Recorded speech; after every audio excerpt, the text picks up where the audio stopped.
gagawin ko ang anumang hilingin nyo sa pangalan ko. Palapakan mo natin sa salita ng Diyos sa buhay.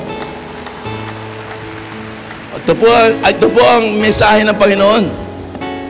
Kaya nga kayo lahat, inuulit ko ulit, meron po tayong power, kapangyarihan, ang lahat na nilikha ng Diyos sa buhay, ang lahat na natutong magpuri sa Kanya, ang lahat ng taong humingi ng tawad at marunong magpatawad, meron kayong power na magpagaling na may sakit. May power kayong bumuhay ng taong mamamatay. May power kayo na pilay lalakad in the name of Jesus Christ of Nazareth, sapagat si Jesus ay sa inyo in the name of Jesus Christ of Nazareth. Amen? Ito pong pagpupuri nyo rito, pagtitiis nyo, na tatlong araw na pagpupuri kay Lord, pagsamba, baha, hirap, sakit, pera, lahat, gastos. Yan po ang daan na kapag pinuri niya, pinuri siya, inuulit ko ulit, pag-ibig ng Diyos. Yung kasalanan nyo lahat ngayon, pinatatawad ng Diyos in the name of Jesus Christ of Nazareth. Dahil nagtiis kayo ng sakripisyo, mas mabigat pa yan. Yung ginawa niya, purihin niya ng purihin siya. Ano pa gagawin ni Lord? Yung lahat ng makikaramdaman tagla rito, katawan at kaluluwa, pagagalingin ng Diyos ngayon. Dahil 3 araw kayo nagtiis in the name of Jesus Christ of Nazareth. Ano ba susunod? Ano sabi ng Panginoon? Yung tahanan yung magulo ay magkakaroon na ng kapayapaan. Sapagkat si Satanas ay lalayo na sa tahanan nyo, sapat ang Diyos ay sumasya nyo na.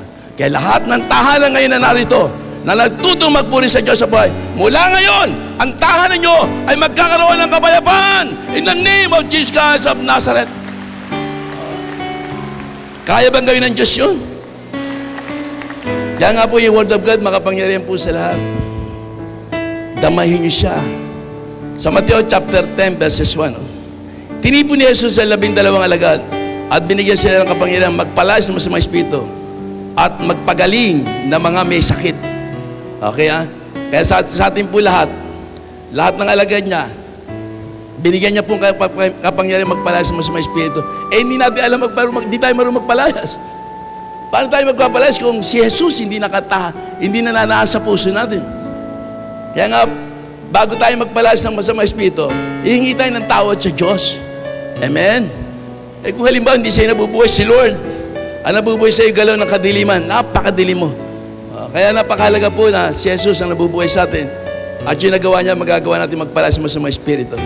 Kailangan natin monthly compassion. Ulit ko, monthly compassion at pagpapatawad at paghihingi ng tawad. Makikita nyo, kayang-kaya nyo magpalayas mo sa mga espiritu na nanggugulo sa buhay ng bawat tao. Amen? Subukan nyo, lagi kayong mangumpisal, lagi kayong magpatawad, lagi kayong humingi ng tawad. Tingnan nyo, hindi kayo kayang guluhin ni Satanas. Sapagat ang Panginoon, katulong nyo, sosolve niya ang problema niya, sapagat ang Diyos ay kasama nyo. Amen? Tingnan sa radyo, pag nagsasalita ako sa radyo, pakinggan nyo ako. Diba sabi ko, Lord, pinagkalooban mo kami ng kapangyarihan magpalayas mas mga espiritu in the name of Jesus Christ of Nazareth. Kaya mula ngayon, Lord, lahat na nakikinig, nananampalataya ng Diyos ay buhay. Kaya espiritu ng kadili mo, wala ka ng buwang para pahirapan mo ang mga tao. Lagyan ng sakit, lagyan ng bisyo, pag-iwalay ng mag-asawa. Kaya sa gabing ito o hapong ito, inuutusan kita, kinatali, tinatapon sa pinakamalalim na puso ng dagat in the name of Jesus Christ of Nazareth. At yun po'y magaganap dahil sa pananalig. Di ba sabi ng Panginoon sa Lucas chapter 9 verse 6, kaya humayo ang mga alagad at naglakbas sa mga layon at pinangaral ang mabuting balita at nagpagaling ng mga may sakit sa lahat ng dako. Sabi, napakahalaga na naunawan at pagkatapos ng Panginoong Jesucristo, ang 12, humilang siya ng 72 na disipulo na may gayon ding fundamental na mga pag-uutos. Kaya ang Panginoon, dito, kung ano yung utos niya roon, dito rin ganun ang utos niya, hindi naman po siya nagbabago. Kaya, yung utos niya na magpagaling na may sakit, hanggang ngayon, inuutos niya yun. Kaya sayang, di ba nakapangihinaya? Lahat kayo magkakasakit. Amen. Lahat kayo mamamatay. Lahat kayo makararanas maghingalo. Lahat tayo, pamilya natin, matatama mo, iiwanan tayo ng mga mahal natin sa buhay na pwede naman hihingi ang buhay. Labandang huli, pwede mong hingi ng buhay na walang hanggan. Kaya yun, tayo pinahahayo ng Diyos. Sa bawat pamilya na maliligtas ng bawat isa, malaki po ang utang na loob ng Diyos.